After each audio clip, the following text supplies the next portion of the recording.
Growing up, Kim just wanted to know she was valued and loved by someone.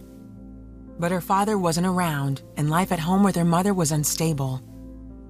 By the time she started 6th grade, she had endured years of sexual abuse from 2 male relatives.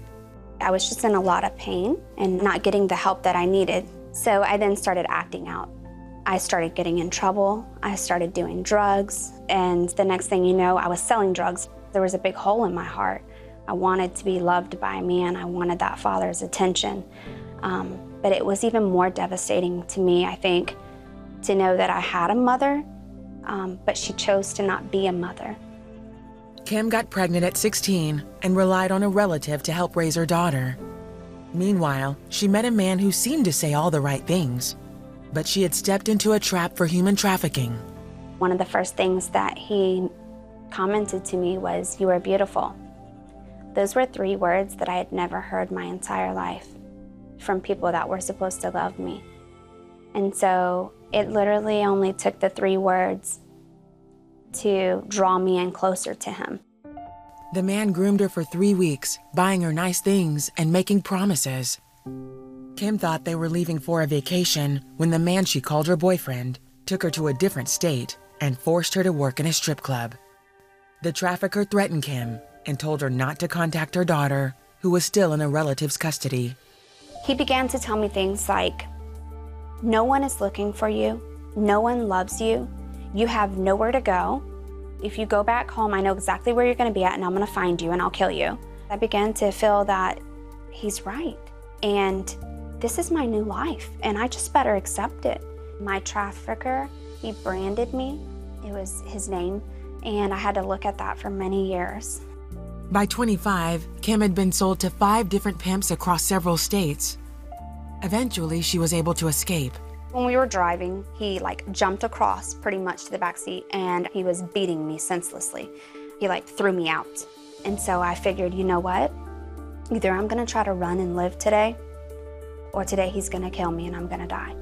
I mustered up this courage, and I started running, and I ended up hitchhiking.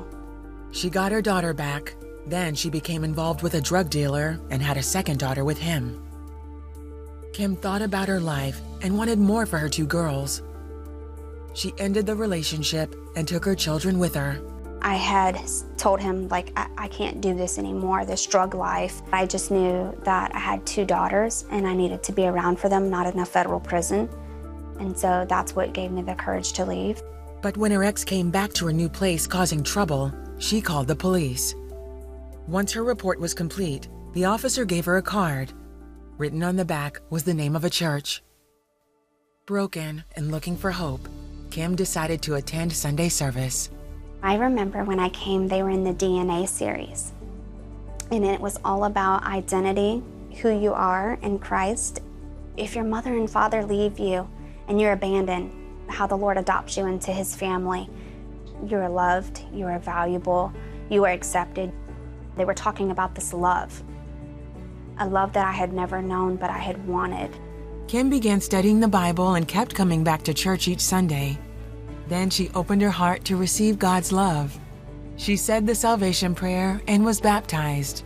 Jesus made it real to me through his word. He'd spoke to me that day and he'd said, you are free, you are clean, you are forgiven.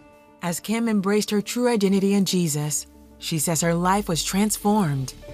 She began to heal from her painful past.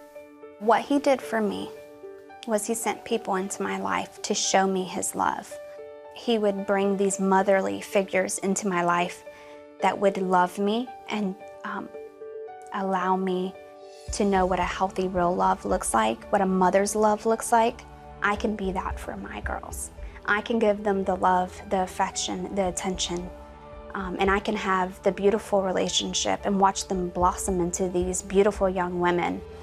Kim says when she realized God's unconditional love, she found her true identity and freedom. Today, she treasures spending time with her daughters and is an advocate for human trafficking victims. Now I know that my story has a purpose. So I went through all of what I went through so that he could use me to glorify his kingdom. God is our healer. He's no respecters of persons. What he did for me, he'll do for another. It's just all about surrender in the heart.